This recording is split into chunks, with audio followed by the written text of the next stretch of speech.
Qiyomat kunida bir toifa insonlar keltiriladi.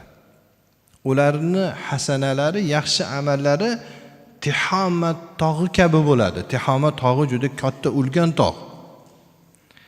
Haligi inson keltirilgandan keyin Alloh taolo uni qilgan yaxshi amallarini havoga uchib ketgan changu g'uborlarga aylantirib qo'yadi va o'zini jahannamga uloqtiradi.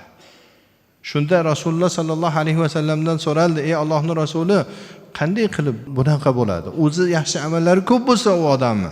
Shunda Rasululloh sallallohu alayhi vasallam aytdilarki, ular namoz o'qiydi, roza tutadi, zakot beradi, hajga boradi.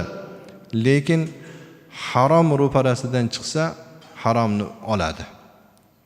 Shuning uchun Alloh taolo ularning amallarini habada qilib haromga mukkasidan ketgan odamni shu harom shu darajada unga ta'sir qiladiki, kasofati shu qadar yomonki haromni yaxshi amallarning habata bo'lishiga, yo'q bo'lib ketishiga sababchi bo'ladi.